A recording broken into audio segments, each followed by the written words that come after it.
Yo, what's up, guys? Hope everybody's doing well. Arsenal versus Aston Villa 2-2. Yet another Arsenal game that I watched. Am I making a comeback on these Arsenal games? I don't think so. I don't think that's going to happen. I think it's more that I couldn't catch the Liverpool game, and so I decided, you know what? I'm going to watch this one instead.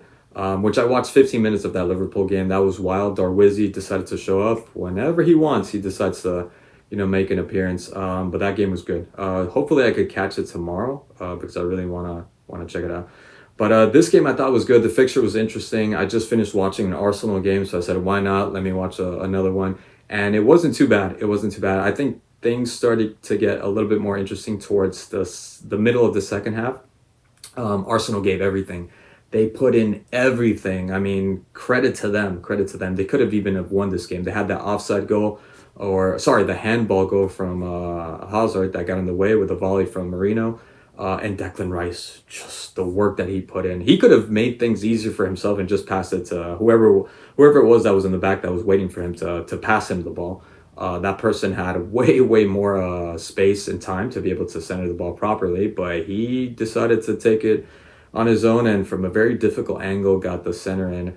And then just the work he did throughout the game was amazing. I mean, he made some crazy runs, so powerful, so determined, and just doesn't look like he lets up at any point. At any point, another one that does not let up, and he's pretty much two players rolled into one is Gabriel. I said it before, don't sell this guy. Yet again, he proves my point. Amazing performance. He kept Ollie Watkins not just at bay, he pretty much stopped them. It was only towards the end that Wally Watt, because he can't do everything. Gabriel obviously he can't be everywhere. He's not omnipresent. Ends up getting that tap in, for that goal, which was really good and was difficult because I think it surprised them, and he just put his foot in, almost blindfolded, just put his foot in because he knew he had to be able to at least hit the ball within target. But Gabriel did everything phenomenal. He was doing everything constantly. I almost feel bad for him because I feel he's going to get injured. All that effort that he's putting, all that hard work, he's covering way too much ground. I know I think he's injured, but you got to get somebody else. I thought Timber did a really good job. Don't get me wrong. I thought he did a phenomenal job. They're very composed, and like the commentators were saying, that he could play pretty much different positions, multiple positions, but I just felt Gabriel was just stepping it up way too much. And he needed to, obviously. He needed to, but he was doing a little bit too much work than he should have. He's going to get injured. I just have this feeling he's going to get injured, and it's not just going to be detrimental for Arsenal, but for Brazil as well. And I'd hate to see such a great player like that because he's a very integral part of this Arsenal campaign that they're having. So they lose him, man. They lose a huge player. I would even say more than Saliba. Gabriel once again shined awesome. Trossard was good. Not really a big fan of Trossard, but he was doing whatever he wanted on that left wing with the fullback. Everything, the centers, the stops. He had a really good game. I thought he had a really good game, and the center also, that came from him.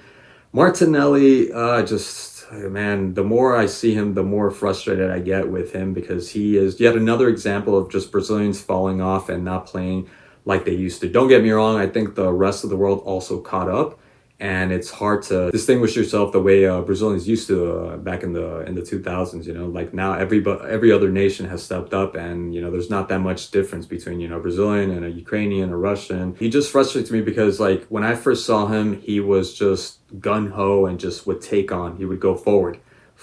He was blinders for going forward, and now he's going back. Now he seems a little bit unsure of himself. He's losing the ball. He's not too sure of himself. He seems like, I don't know, like he needs to get more protein in his diet or something. He's not the same in my opinion, and he frustrates me. Like there's plays that, like we're countering and then all of a sudden, like he's going to go back. Kind of like what Sterling did in the last game. It really aggravates me at times the way Martinelli plays, but he got his goal in and really good goal as well. Havertz, I'm not going to get into Havertz. He should be sold pretty much. Like I said it before, he needs to leave the club. But that is the most center forward, the most striker that you're going to see from Havertz with that goal. And it was a really good goal too. It doesn't happen for him. Like that's like the most I've seen him resembling a striker. Sterling coming in, did one or two things here and there, but after that didn't really impact the game the way he should have when he came in.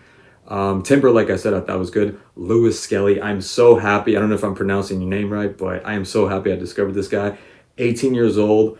I'm guessing he just started playing. He seems like he's been playing for years. Like he is so comfortable in that position, and I feel like he's going to evolve. Like he's going to evolve to something else. He's not going to stay in that position. He's going to go toward the middle or maybe towards like Saka did up in the front. Great player. What can I say about him? Really, really good player and skillful beyond his years. Such a great player and such a joy. Happy. I'm happy that Arsenal have a player like that, and hopefully he stays fit. Hopefully he doesn't get injured.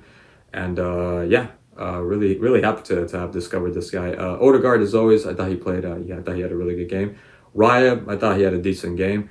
As for Aston Villa, Tielemans with the goal, I thought it was good. Cash with the center. Ollie Watkins just doesn't seem like the Ollie Watkins from last year. Something is going on. He just seems like he's playing drab football. You know, he just seems like he's slugging, like he's just not catching up, and he seems very slow or disoriented at times and just distraught, like he's going through something. I don't know what it is. Maybe he's pissed off that Duran is in the team and he's just, he's outshining him. I don't know, because Duran seems like he's having an imminent year. I'm happy with what I saw. Just at times very, very discouraged with the way Arsenal play, that they don't have nobody in the front. Sterling comes in and nobody's saying it, but that is the closest you get to having a striker up in the front. And that should not be the case for a team that's in second place. For a team like Arsenal, it's a joke. So Arteta, stop this nonsense. Get yourself a real striker. Anyways, guys, thank you so much for watching. And as always, I'll catch you in the next one.